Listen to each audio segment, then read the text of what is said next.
intimate conversations with wedding professionals as they share their stories, insights, and tips from inside the wedding industry.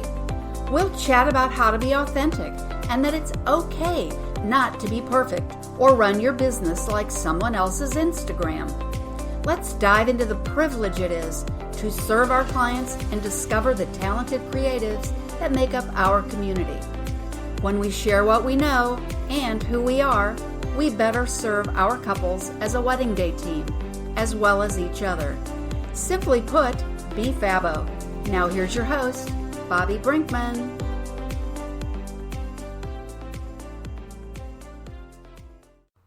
Hello, podcast listeners. Man, is it fabbo to have you joining us again today. Before we get started, I just want to remind everybody that it is such an honor that you follow along with us, and I'm so thrilled that you're here. I hope that you're enjoying listening to some candid conversations and hearing other wedding pro stories. I'm very blessed that everybody's taken their time to join us. I want to remind you guys to reach out to me via text or via email. You can do that at bobbybrinkman@gmail.com. Let me know your comments, your topic highlights, anything that you want to talk about. You can reach me there. Once again, that's bobbybrinkman@gmail.com. Also, follow along on my education site on Instagram, which is Be Fabbo. And reach out to me there about speaking, any of the round tables you want to have. And you can also get more information at bobbybrinkman.com. So once again, thanks for following along here on the Be Fabbo Podcast. Make sure you subscribe wherever you get your podcast. We'd love to have you subscribe. Don't forget to give us a review here and there to let us know that you're thumbs up or even things that we can improve. So without further ado, let's get on with the show. Once again, thanks for following along. Thanks for being Fabbo listeners. Let's go to the show. Hey everybody, thanks for joining us today. I'm super excited to have a really, really great creative photography husband and wife team. I'm going to let them introduce themselves to you because there's two of them, and I want to make sure our listeners are going to hear equally from both of them because we'll see if we get through 45 minutes, and we'll see when the husband and wife really start coming into play here. Who's going to speak over whom and who's going to say, no, your turn, your turn. So, listeners, thanks for being here today. Let me introduce you to Isaac and Amanda. What's going on, guys? I'm Isaac Aiken. And I'm Amanda Aiken. And we're Isaac and Amanda Photography. And very talented photographers, I must add. So before we get too far, I need to formally welcome you to the island. They have recently just moved and relocated full-time to the beautiful St. Simons Island, Georgia island. So welcome to the island and the lovely lifestyle that you're going to work really, really hard for to live here. Thank you. We're so excited to be back. I think, I grew up, part of my life down on the island, and Amanda's from Long Island. So being up in Atlanta, we're just so excited to get back to warmer weather and family, the beach. And we do a lot of work down there. So it'll be nice to stop driving as much. Exactly. So on that, let's tell everybody how you got to be where you are now and how you got here. So give us a bit of background of how you started into this creative field. Sure. So we got started in 2017. It was the year we were planning our own wedding and attending a lot of weddings. And that was really our first exposure to all the hard work of wedding professionals behind the scenes. And I got this crazy idea to go and buy a DSLR camera. And instead of actually second shooting like I wanted to, I signed Isaac up to second shoot to tell me if it was possible to actually do it. So for a little reference, we've been taking pictures recreationally for a long time. I did a lot of travel and outdoor photography.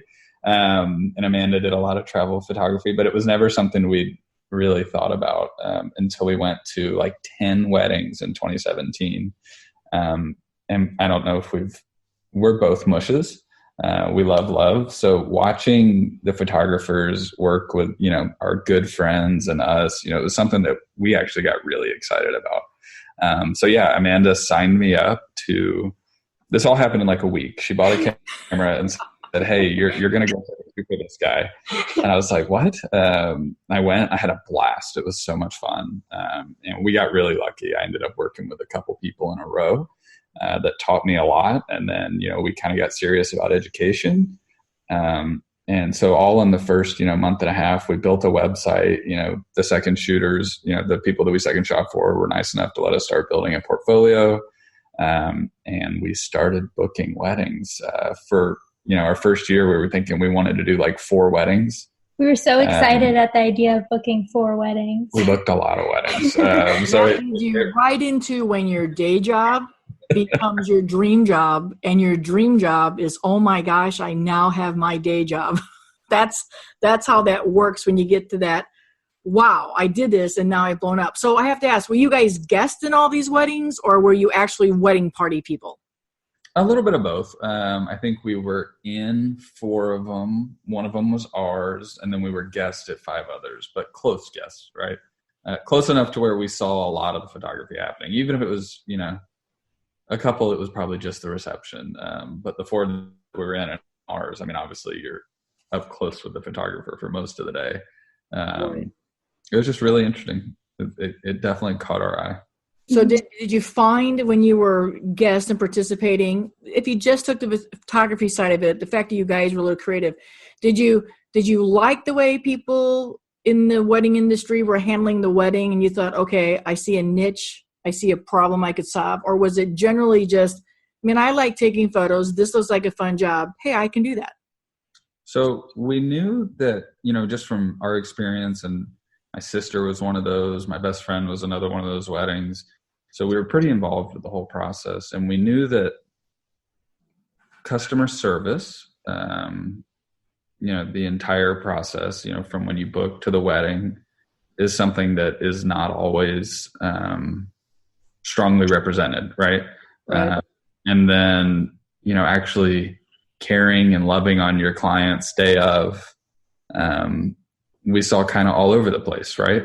So we had a pretty good idea that we could take good pictures, but we definitely thought, with our backgrounds and us being, pretty warm and mushy people, that we could deliver on those 2 points and have a lot of fun doing it, right?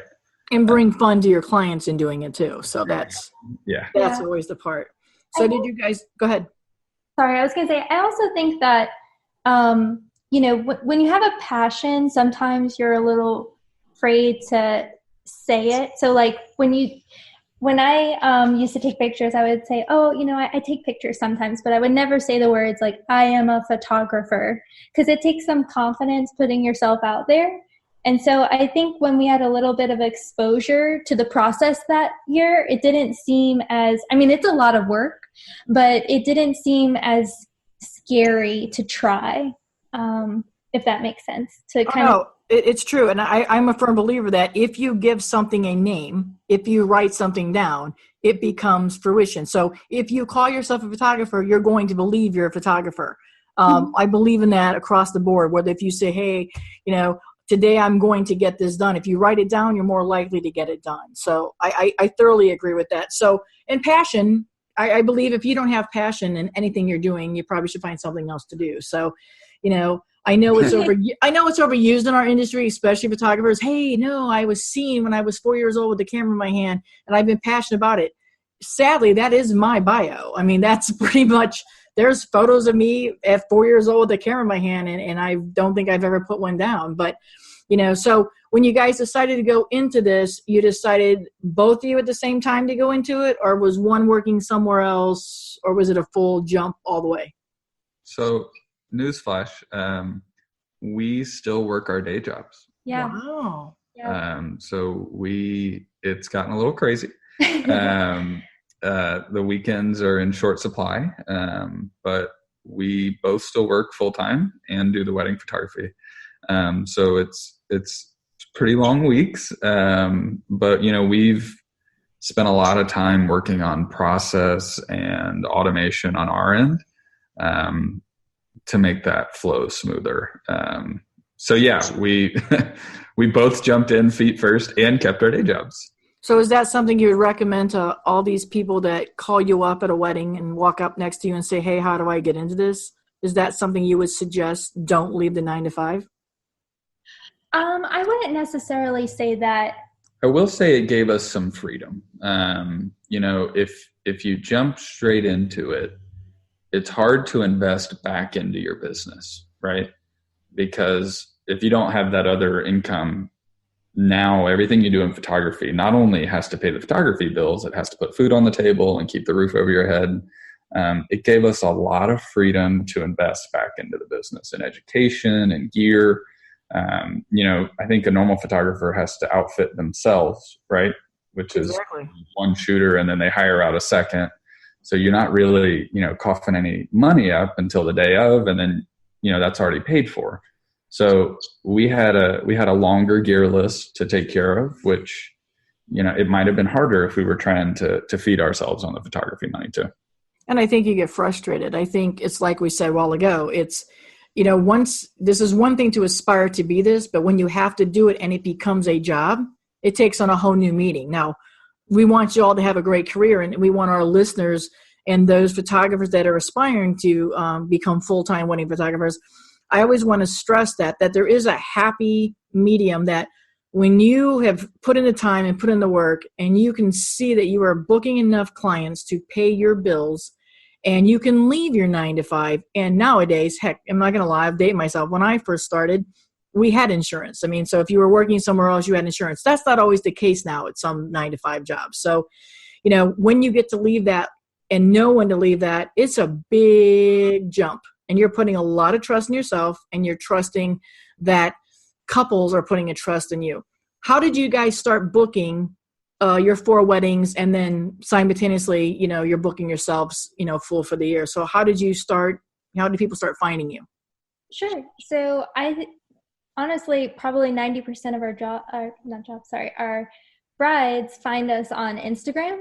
But a lot of our first second shooting jobs actually came from relationships. So I had a really close relationship with the photographer that did our engagement photos. So the first thing I did was reach out to her because I loved her work. And I said, what would you tell someone just starting out? And the first 2 things she said was, invest in education and develop relationships. And so reaching out to who we knew were photographers, asking them if they needed second shooters or even assistants the day of. I'm shy, so I signed Isaac up to test the water. Did you get that, listeners? Once again, she pushed Isaac right to the edge there. Yep. So he did it first, and once I saw him do it really successfully, I felt confident enough to try it myself. And we spent a lot of time second shooting, learning from other photographers, and then it all came back to Instagram. Everything we were doing, we fed back into Instagram. Amanda went a little guerrilla marketing on Instagram for a while there. Heavy engagement on Instagram from the photographer side tends to lead to heavy engagement back, right? Exactly.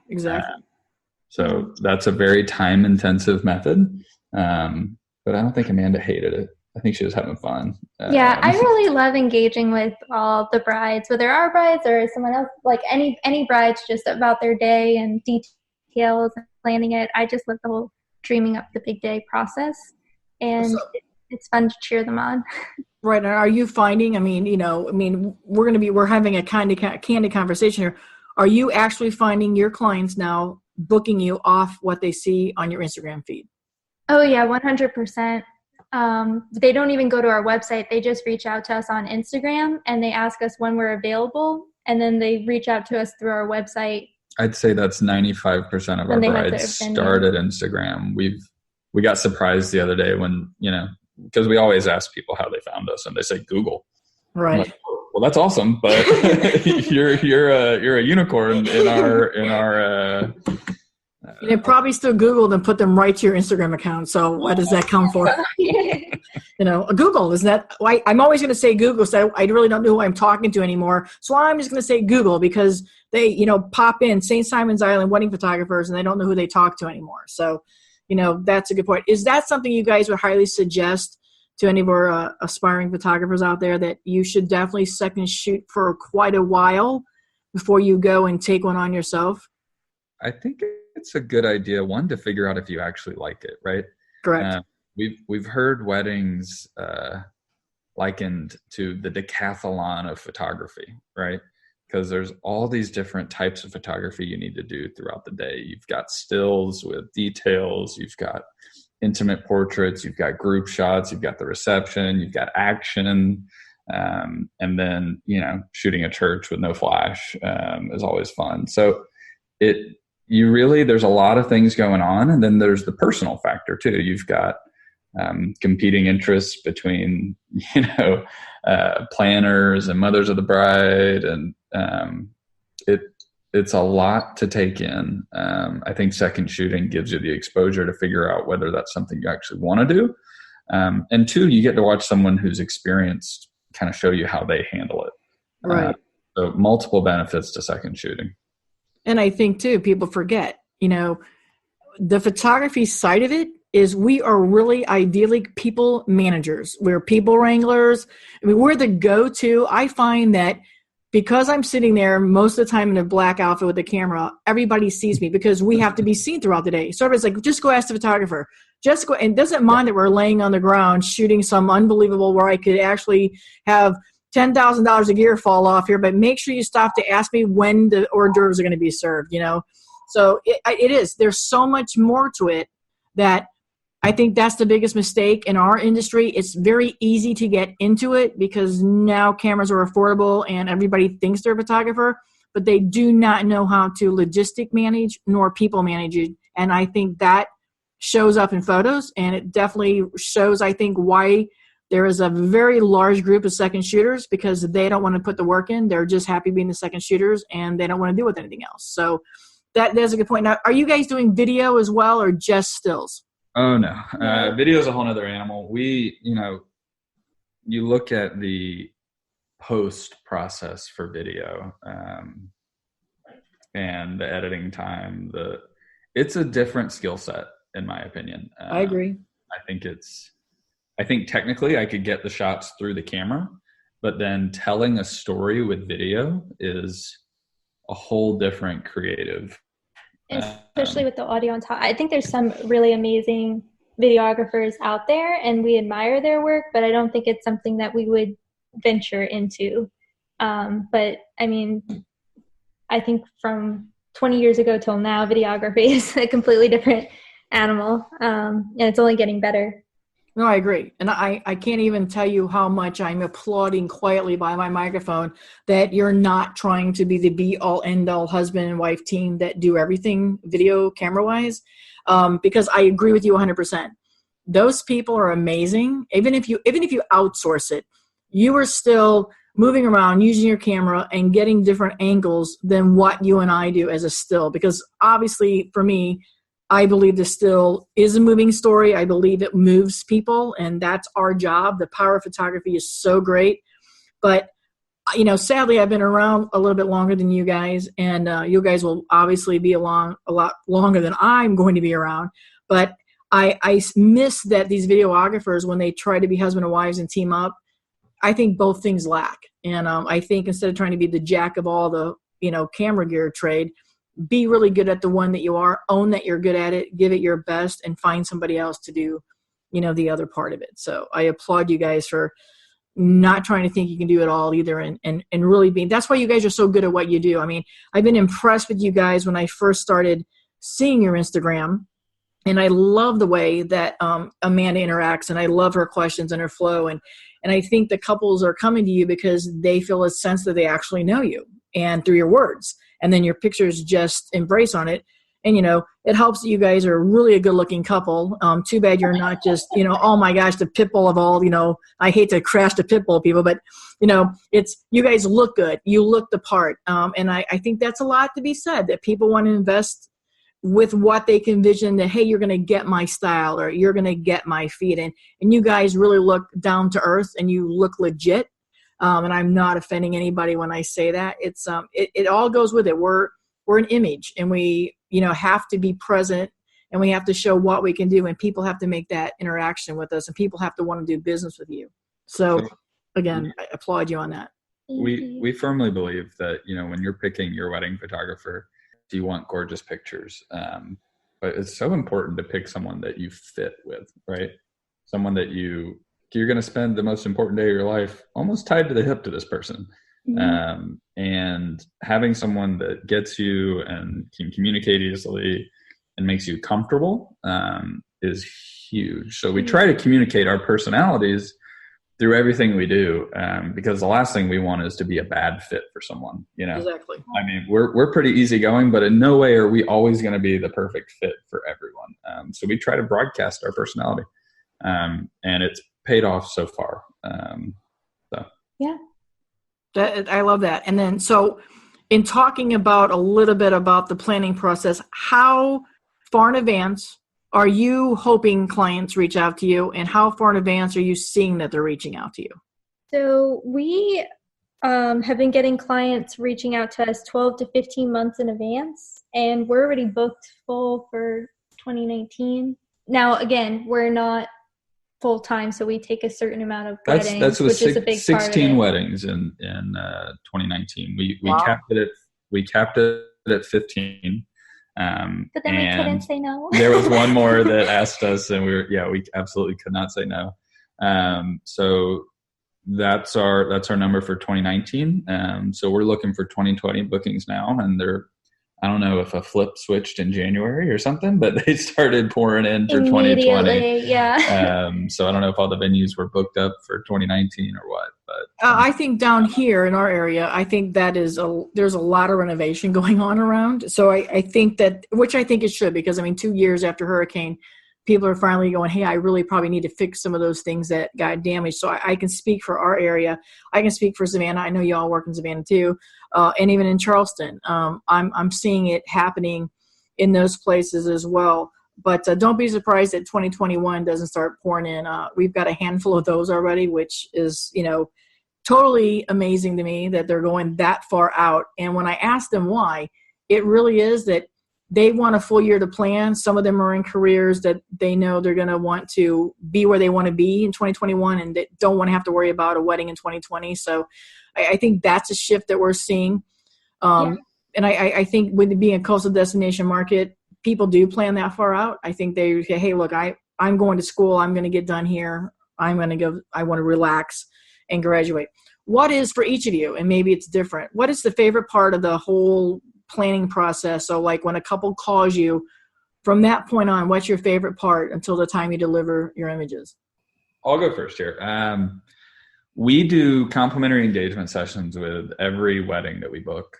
And, we tell them it's a huge part of the process, and it's my absolute favorite. It's when we get to know them in a one-on-one setting. We almost always end up having a lot of fun. It's on the beach. It's more casual and relaxed. And it's the best part of what we do for building relationships, right? I agree. That's where we make friends. And it doesn't hurt that it's always on the beach. Y'all bring champagne on the beach photos. I've seen your photos. Y'all bring champagne. So that almost always gets shared back. It ends up being a lot of fun. That's definitely my favorite part. My favorite part, I don't want to steal Isaac, so I'm going to pick probably dreaming up with the bride with the big day is. I'm really detail oriented, so I love asking like how they met, how he proposed, hearing about, how they really fell in love, and then, why they chose their venue and how they're kind of showing off their relationship and their big day, just kind of getting to know them. We do a call with every couple that inquires with us to ask those kind of questions, to get to know them. And we ask more questions like that at the engagement session. So I think just the process of kind of the relationship building. Yeah, the relationship building and dreaming up. So we're not too excited. We both had the same answer. Yeah, sorry. But that would make sense, though. That's why you guys get to the end of the road with your couples. So on that part, Amanda, when you were talking a little bit about planning, on a scale of 1 to 10, and I hopefully you were going to say way above 10, but I'm just going to ask anyway, what is your highly suggested to your couples that they have to have a wedding planner? Oh gosh, really high. Because we end up being the planner. Yep. So we really suggest working with a wedding planner because it leads to a stress-free day. Some of our couples don't get planners, but we help them with their wedding day timeline and try to answer all their questions that they have that are, timeline or photography related. I think wedding day planners are so underrated in that a lot of what they do to keep the wheels on the bus, you just never get seen. Which is ideal, right? They're taking care of stuff that you never know is happening. And when they're not there, we end up trying to take care of it. And it hurts everyone because we're not wedding planners. That's not our skill set. We're not event planners. We can manage a crowd. We can get people moving the right direction. We can push through a timeline, but fixing crises while we're trying to, take your wedding pictures is tough. Right. Doable. And we have all done it. And I am going to assume that we will continue to do it. But yes, and I speak to wedding planner organizations. I'm getting ready to go speak at ABC here at the end of the month. And one of the things that they always ask us at other vendors is, why are couples not valuing us? And I think we can say the same thing. What part of the industry is not being valued? I think as an industry, the more we show teamwork and the more we promote each other to couples and not be afraid to say, I'm the photographer, I will do your timeline, I'm going to tell you when hair and makeup should start, step back and let's stay in our lane, but cross over when we have to. We're going to raise the industry, and it'll just raise it even higher, and educating our couples that they get used to that. And destination markets, I know you guys, even Atlanta, you guys come down here a lot, and now that you're here, you have got to have somebody that knows logistics of just what to deal with on an island, let alone, how to do the photo part of it. But you can't go to you, Amanda, and say, hey, I really want to get my pictures of the King and Prince, and I want to then drive down to Avenue of Oaks, and it's only 3 minutes. On a Saturday, on a 60-mile island, that's now an hour and a half commute, and they don't get that. So, I'm glad that you stress that, and I'm glad that you see that. And especially, and I don't mean to, I'm not any disrespect to you about being the newer generation, but I'm so glad to hear you guys are saying that, because I run across so many younger photographers who don't want anybody to help. They want to be the rock stars. They want to do everything, and they want to make it about themselves. And while I don't know you all personally that well, your work shows that you have a different mindset. So, again, that's just part of why you're Fabbo and why I have you here. So I think my next question for you is, what is the hardest part for you? If you give it both ways, since you're a 9-to-5ers, what's the hardest part about being creative entrepreneurs, 9-to-5 jobs? And if you didn't have your 9-to-5, would it still be the same hard part? I think the 9-to-5 has a lot to do with it. When we have a stacked weekend and we have to, starting the editing process is, it flies. We start editing. It's wrapping it up. We give ourselves really tight timelines on delivery. All of our albums go out in 3 weeks. We do blogs in 2 weeks. We do Instagram in, a couple days usually. So there's just kind of a midweek hump that you got to get over every week. Once you get over that, that's a lot of fun. Other than that, it's Tuesdays and Wednesdays, working all day, coming home, and, getting over the hump of the editing. Wow. I applaud you guys for doing that. So in that process time that you have there, what can make, I know you're talking about delegating and getting a lot of automated. Is there a technology that you guys can't live without to get that quick turnaround time that helps make you guys' life a little less, stressful and smoother? I can talk about this all day. I have a feeling you might. I love apps. So for culling, we use Photo Mechanic. I'm sure you're familiar with it, but for listeners, it's basically a tool that the picture loads immediately, and you could just go in and cull everything from your card and pull it on over to your hard drive. There's 0 loading times. You could compare. It's what, sports photographers use to load up pictures at halftime and, publish by the end of the night.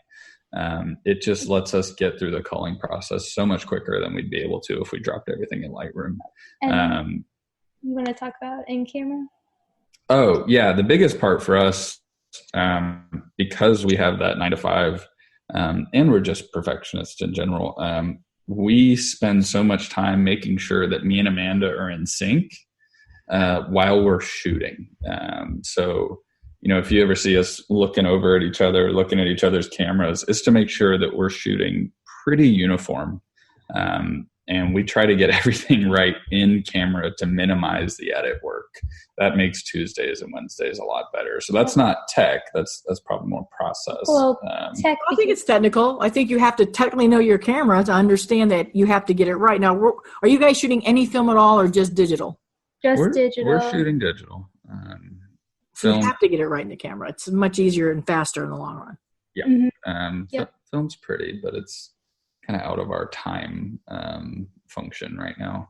Yeah. So that's all on the front end. On the back end, we use things like Planoly to do all of our Instagram.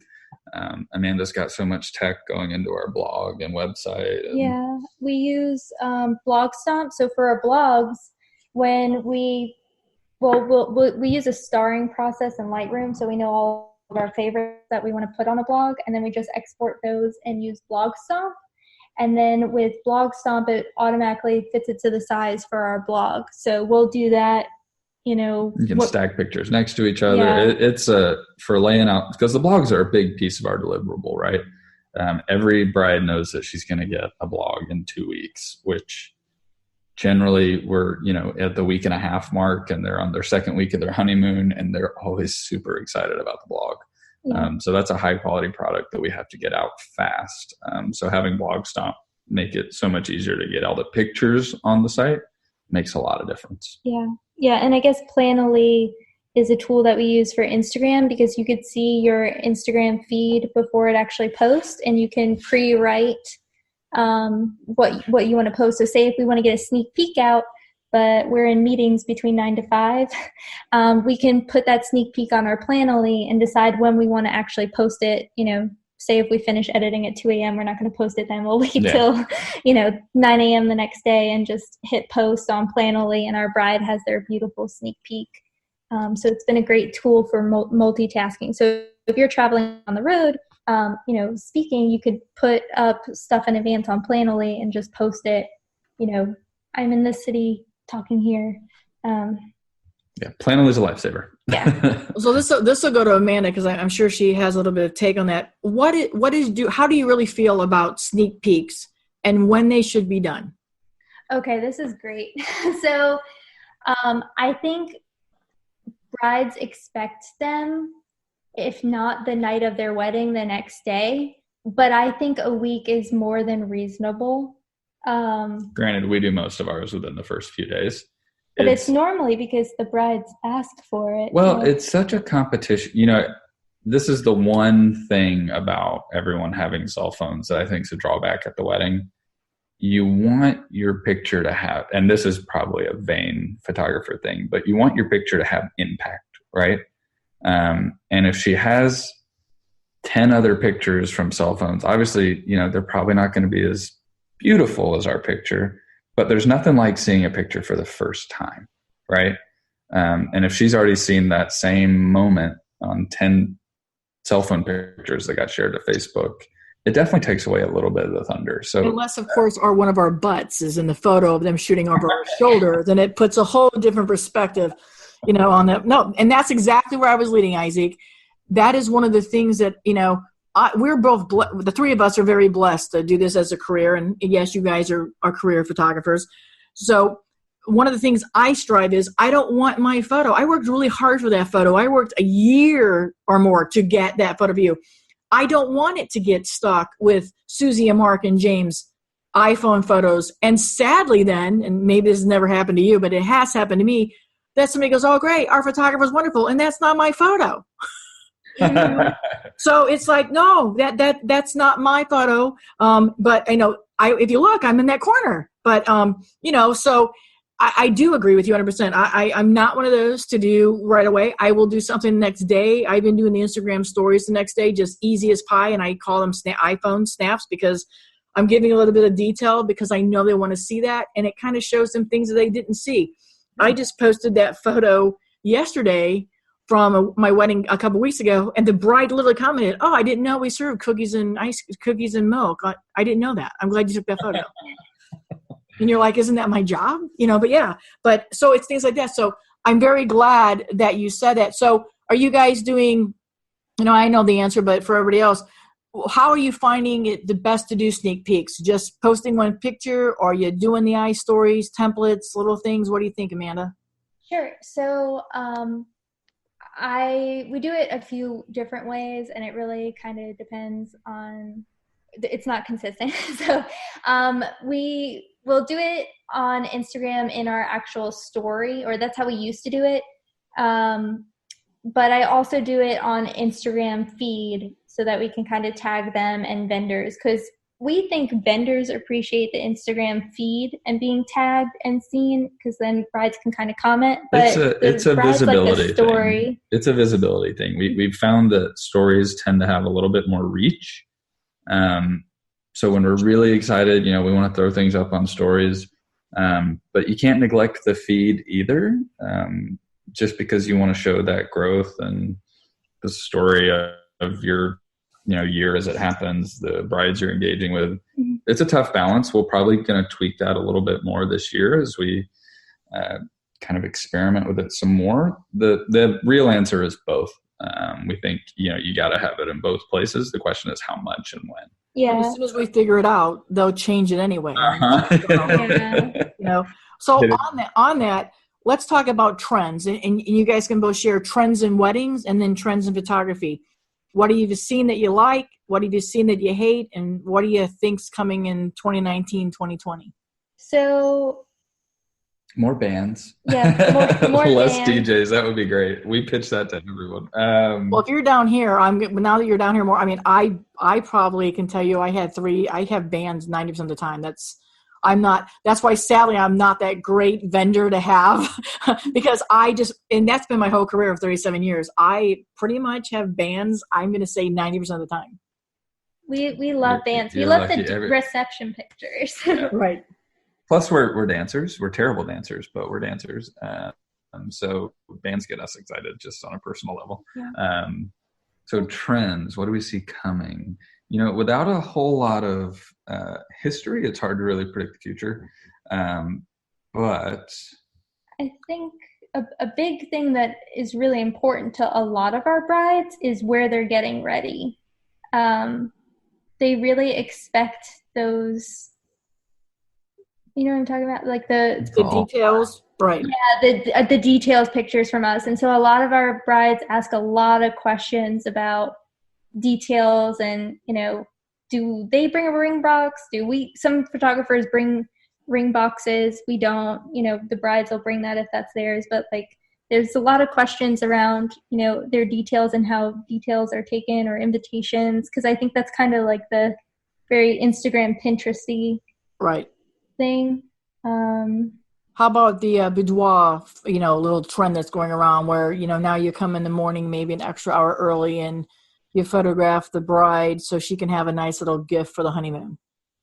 We do not do boudoir. There's some amazing photographers that are out there and do that, but that's not something that we currently offer in our packages. I think it could be done really pretty, but it's just not something we do at this time. And I think it's rushed on a wedding day. It's like add one more element, really? Yeah. Let's get you during your nervous phase. Yes, let's do that because you're going to look the greatest. You have hair and makeup on, but then you don't want most of your hair and makeup to be in those kind of photos. So that's the part that always kind of baffles me. How about the smoke bomb trend? What do you guys think of that? So we haven't taken pictures of smoke bombs. I probably wouldn't do it on a wedding day because it could stain the dress, but I would love to take pictures with them on the beach. The question is, are you allergic to them? Exactly. I'm allergic to sparklers. That's one way to get out of doing a sparkler exit. I'm sorry, in my contract it says I'm allergic. I'm going to steal that now because I've got the burns to prove, that it does happen. So yeah, that's a good way. I took a sparkler to the head at our last wedding, so I feel you. Yeah. It's one thing to get our hands all burnt, but when they start, when you start coming home and you got a hole in your shirt and your pants, you know what? I'm done with sparklers now. It's there's no sense to do it. And down here, it's so dangerous in some of these venues we have because even though the ocean's right there, we have a lot of grass that can catch on fire like really, really fast. So, and it has happened. So, but how about trends in editing? What do you guys think about this going back and forth? light, airy, dark cigar stain, what do you think about the editing trends?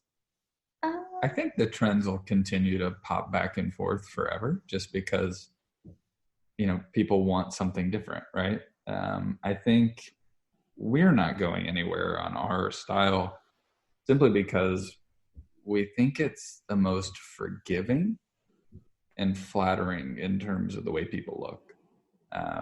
Our style cuts out a lot of the contrast, right?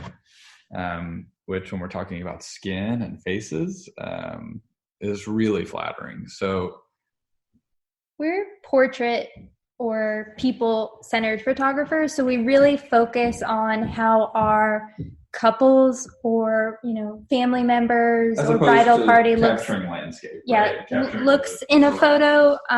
We don't focus as much as what's in the background. I mean, we always look for that composition and everything, but you'll notice a lot of the skies in our photos are people would say overexposed or blown out, but we're focusing right on our brides.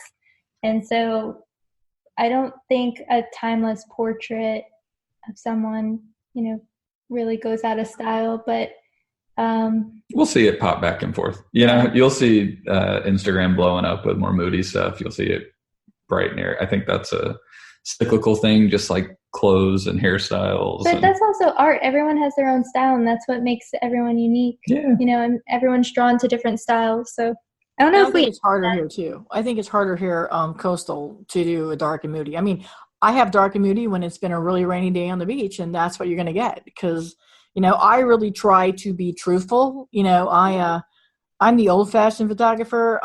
I learned to get it right in the camera because I had X amount of dollars to spend on film and these big RB67s that I lugged around.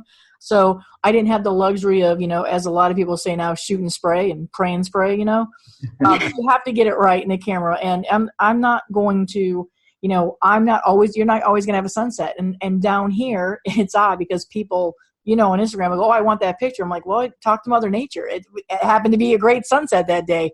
Other than that, I'm not going to paint one in for you.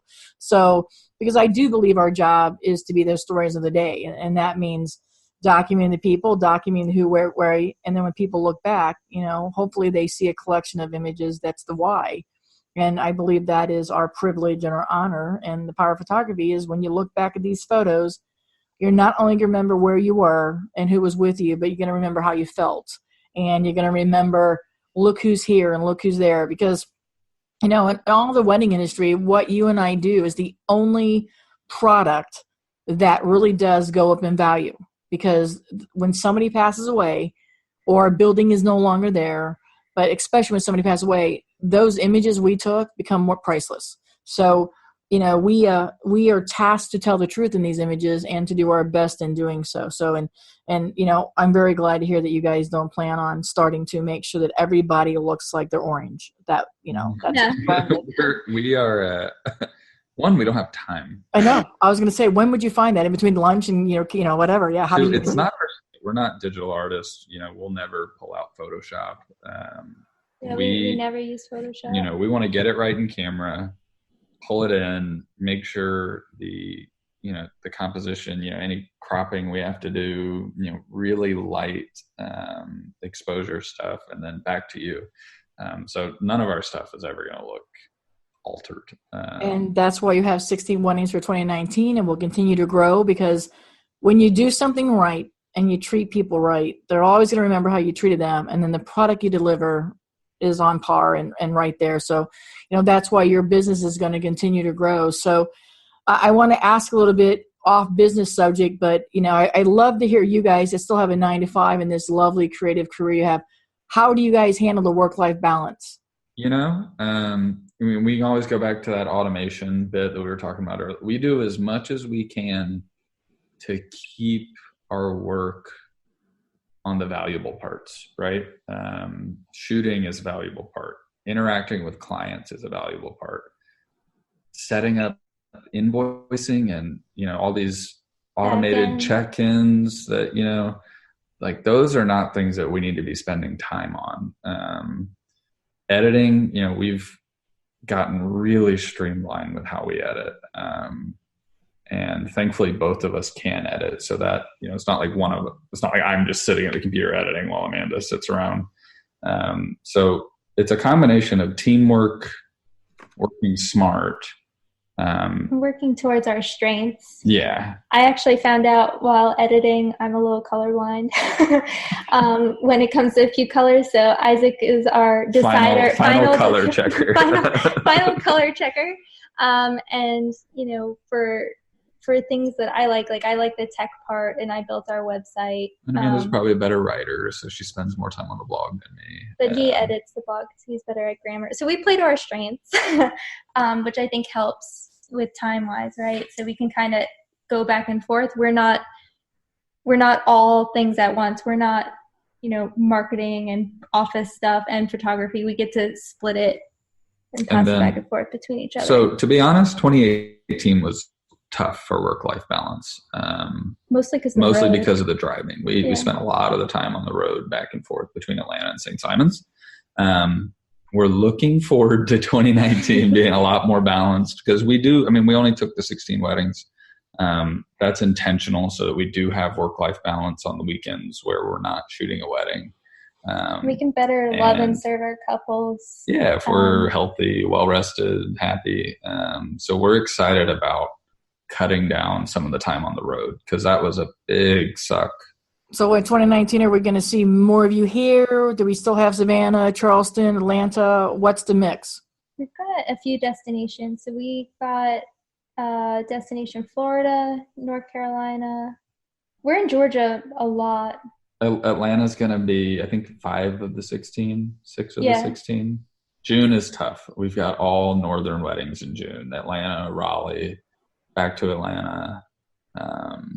But we've started we've started pushing the fact that we want to do more St. Simon's weddings. So the end of 2019 and then 2020, you'll see us on the island a lot more.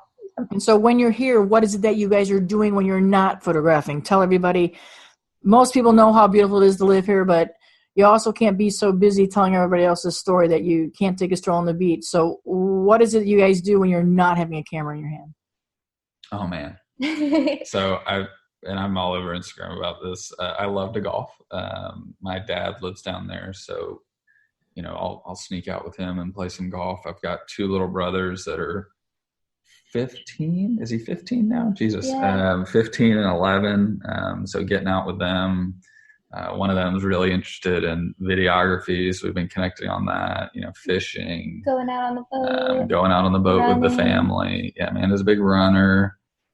We've got 2 obnoxious, adorable pups that we've been trying to keep from starting a howl this whole call. So, we'll take them out with us. To the beach. Mostly getting outside, right? When the 9 to 5 and all the editing time, we spend a lot of time inside. So any chance that we do have to be outside, we're taking advantage of it. Mm-hmm. No, I think that's great. So let's kind of wrap up for our listeners. Where do you guys, we talked a little bit about it just in that little phrase, but ideally, next 3 years, what's your goals and, where do you want to think you're going to find yourself? That's a great question. I think the current volume is probably exactly what we want. We want to meet more people. We've loved the brides that we've gotten via word of mouth. And we've seen that, steadily increasing. So I think we'll start to book more of our weddings via word of mouth and less via Instagram. Just meet new people, go to new places. Really get involved with the rest of the Golden Isles wedding, community down there. We haven't been down there long, but we're excited to get to know everyone. Folks, he keeps saying there. He lives here now. That's the habit that he has. Because we're going down there. He lives here now, folks. He's on the island, and he's not got the island lingo yet. Pretty soon you'll be like, oh yeah, I'm a local, I'm an islander. Then when you're off somewhere else and you go, oh, I live on the island, you'll just do that automatically now. So it's ingrained in the brain, and my dad would kill me. Exactly. Oh gosh. How about you, Amanda? What do you think that you would like to see your business kind of go, and anything else you want to break out into? I think, breaking out into, I think I'd like to do more just destination engagement sessions. So we get a lot of brides that reach out to us that just want to do an engagement session but might be getting married somewhere else. and already have their, dream photographer. But I really love the time that we get with those couples. It's a lot of fun. I think having, more meaningful relationships with the couples that we work with. So maybe eventually getting to their anniversary or maternity. I can't wait to see our couples' families grow.